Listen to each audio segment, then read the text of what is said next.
Hello and welcome back to the channel. My name is DuckFilms, and today we have the continuation of my masterclass series where I provide you with basic to advanced techniques for each role in the game Marvel Rivals. Now, whether you're picking up Marvel Rivals for the first time or you have already been playing, this video will definitely be beneficial to you. And today is episode 3 of the Vanguard role. So if you haven't seen the second or first video, I highly encourage you to check them out in the description down below. Now, before we dive straight in, I just want to quickly ask if you could do me 3 very important things. First, if you could do me the favor of dropping a like on this video. It tells you that you enjoyed the series and want to see more. Second, make sure to subscribe. It's a great way of you telling me that you actually enjoy my content in general, and it helps me make bigger and better videos. And if you also want to, you could hit that bell notification button. This lets you know when I upload YouTube videos or even shorts. But nevertheless, I hope you sit back, relax, you create space, soak up pressure, and dictate the flow of battle, even if it means putting yourself in harm's way. It's a job that demands awareness, patience, and a sixth sense for danger. Now picture this, your healer makes a risky move, stepping just a little too far forward to land a clutch heal on a critically wounded duelist. Now we see this familiar scene time and time again. Now they manage to land the heal, but after receiving that heal, the duelist just simply goes away. But now, just like usual, your healer is now exposed, left vulnerable, a prime target for the enemy dive, lurking in the shadows, waiting for this exact moment. Now a lesser tank, or someone who's not accustomed to playing the role of a vanguard, will be focused on their own duel, oblivious to what's about to happen. But for you, you see it coming before it even happens. You shift, reposition, and intercept. Maybe you throw up a barrier just in time. Maybe you body block an assassin's killing blow. Maybe you counter-engage with a devastating stun that flips the script entirely. Because that's what a great tank does. You're the insurance policy, the silent promise that no one on your team fights alone. But it's not just about protection. A true tank knows when to create opportunities, not just react to them. Maybe Groot spots an opening and ults the entire enemy team in place, perfectly setting up a devastating Moonknight ultimate or even a Namor ultimate for an entire team wipe. Or maybe even Thor or Captain America notices the enemy tank bullying your duelist with a single well-placed hammer or jump. They grab his attention, allowing for your duelist to win the 1v1. Now you might be thinking, where's my reward? What do I get for helping out my team and saving the day? Well, unfortunately, you probably won't get play of the game. You might not even get a medal. But make no mistake, without you, those flashy game-winning plays never happen. You're not just a tank, you're the reason your team survives, thrives, and dominates. That's why being selfless is a crucial characteristic of being a very good Vanguard player, especially in a game like Marvel Rivals. And playing Marvel Rivals hours on end can make you feel a little bit hungry. Maybe you're looking for some type of snack. Then I highly encourage you to check out my long-term partner, Control. They have protein shakes, cookies, and even protein bars. They taste ridiculously amazing, and they're completely macro-friendly. By either clicking the link in the description or scanning the QR code on screen, you can head straight over to the website and see what they're all about. And do me a favor, if you are planning on buying something, make sure to use the discount code DUCK for 10% off. It helps you by saving money and it helps me, so might as well. That's enough about that, back to the video. Next up, a great tank isn't just a defender, it's a battlefield architect. Your job isn't just to be a walking health bar that soaks up damage. No, your true purpose is to shape the fight, ensuring your team survives long enough to turn engagements into victories. A tank who only blocks damage is like a castle wall, sturdy but passive. A tank who controls space, disrupts enemy formations, and peels for their team,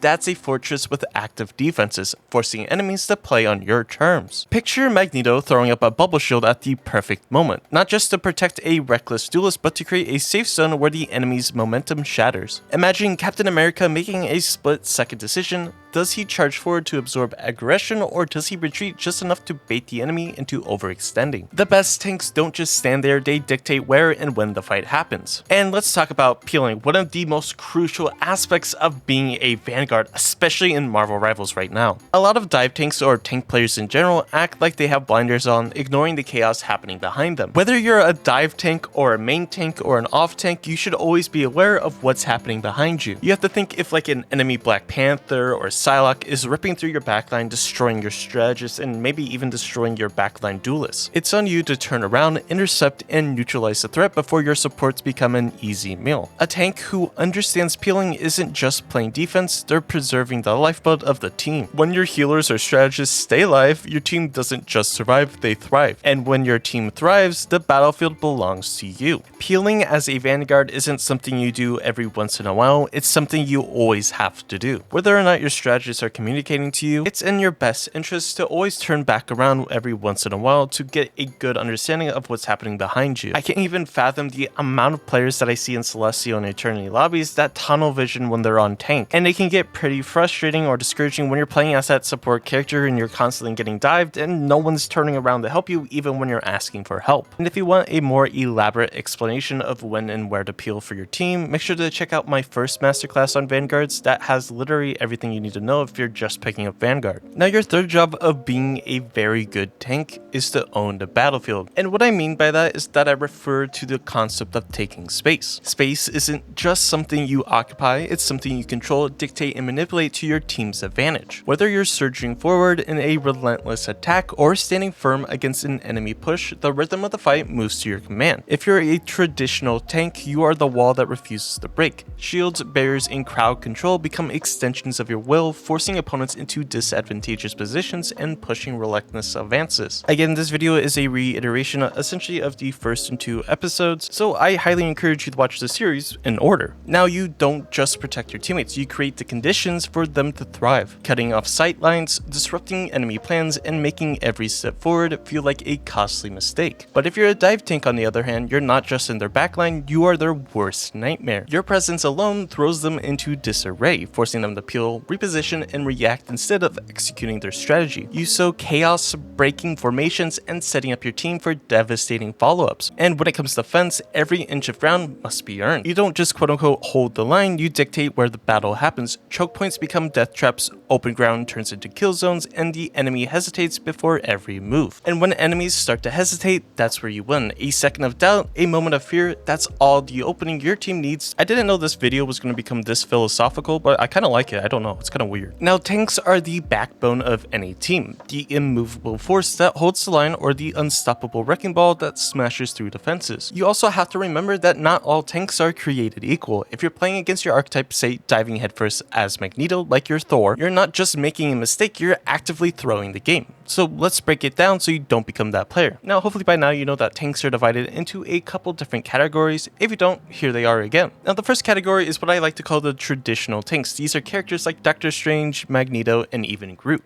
These titans of endurance are the first line of defense, the foundation upon which victory is built. Traditional tanks focus on absorbing damage, holding the front, and creating safe zones for their team. Magneto can easily lock down choke points and help his team absorb a ton of damage. Groot's roots can entangle foes and shield allies, and Doctor Strange manipulates space itself to keep the battle in his team's favor. If you're playing one of these, your job isn't to charge into the unknown, it's to be the wall your team rallies behind. Most of the time, a lot of people that play Doctor Strange, Magneto, or even Groot push a little too far. You have to remember that you are essentially the front line. You are essentially the person that is keeping the enemies out from reaching your team. So you have to keep in mind, if you push out too far, enemies can easily slip past you and wreak havoc in the backline. Now, for our second category, we have dive tanks, characters like Hulk, Thor, Venom, Captain America. You could even throw the Thing in there.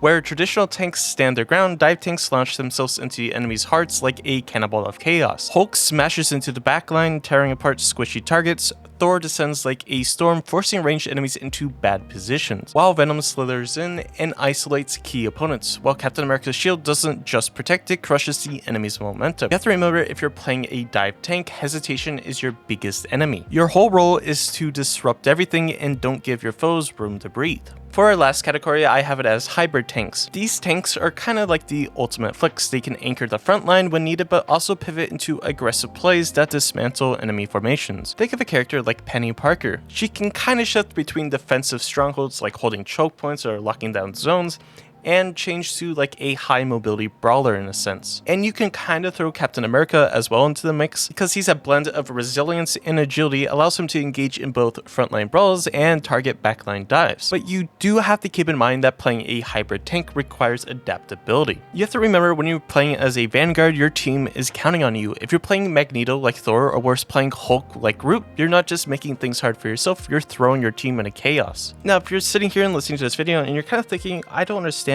nothing's really helping me in this video, you have to remember that the video title is about what makes a good tank. And to be a good tank, you have to understand why you're doing things a certain way, and you just need to have a good understanding of the foundations. So again, I go into way further detail into my 2 other videos. Although this video should have been the first one in the series, I kind of messed up the order, so we're just going with it. Now, positioning as a tank isn't just important, it can make or break an entire fight. Stray too far back and you surrender valuable space, allowing the enemy team to dictate the pace of battle. Push too far forward without support and you risk getting isolated and swiftly eliminated. Your role is to be the backbone of your team's formation, standing exactly where you're needed to absorb damage, create space, and enable your allies. Always keep an eye on your team's positioning, because one misstep could shift the fight in the enemy's favor. Now, the same thing can be applied to divers. Chasing kills may seem tempting, but overextending can turn a moment of opportunity into a costly mistake. If you dive too deep and get caught, you're not just throwing away your own life, you're handing the enemy a chance to seize momentum while your team fights at a disadvantage. Remember, every second spent in a respawn timer is a second your team is down a crucial player. So always secure what you can, disrupt the enemy backline, but most importantly, know when to pull back. A well-timed regroup can be the difference between a crushing defeat and a game-winning engagement. Now, I can't tell you the amount of players in Celestial and even Eternity that still chase kills knowing it's gonna be very bad. I'm not sure why players have such an obsession of what the scoreboard says when it really doesn't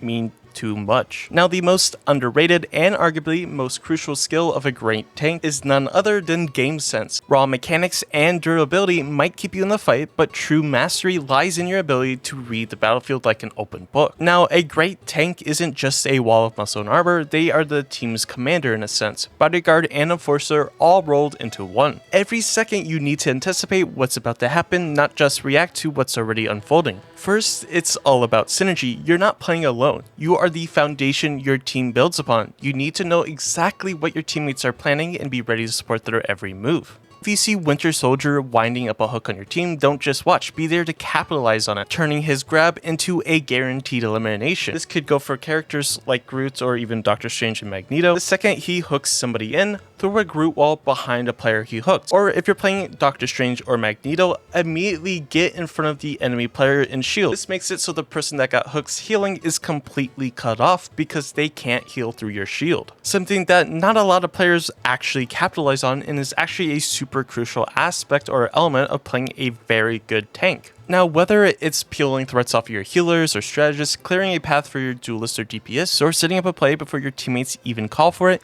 your awareness can make the difference between a failed attempt and a game-winning moment. Now, game sense isn't just about watching your allies, it's about predicting your enemies. A truly great tank doesn't react to danger, they sniff it out before it even actually happens or arrives. You always want your head on a swivel, making new plays, trying to outmaneuver the enemy tanks or outwit or outsmart them, doing everything you can to make sure the fight is going in your way. Control isn't just about brute force, it's about information, awareness, and presence. The best tanks don't just hold the line, they shape the entire flow of battle. When you master game sense, you're no longer just a player in the fight, you're the one dictating how it unfolds. At the end of the day, if your healers aren't thanking you, you probably weren't a great tank, unfortunately. You should be the shield between them and the enemy, the one making space for your team to shine. So you have to remember you need to be selfless, you have to be a defender, and you need to control the battlefield your way. Have a good understanding of your role and use your game sense. Master these and you'll become the tank that every team dreams of having. Now, before you click off, I just want to say that this video again was about what makes a good tank. It wasn't necessarily going into the depths of each topic, it was just a general brush over of each topic because I didn't want to say the same exact things as I've already done in my other 2 videos because it just wouldn't be fair to you all. So although the videos in this series isn't in the best order, they all should help you to a certain extent no matter what. And do me a favor, if you found this guide or masterclass helpful in any way, shape, or form, drop a like, hit that subscribe button, and let me know in the comments down below what's your favorite tank to play. But nevertheless, I hope you have a great and safe day, and I'll catch you in the next one.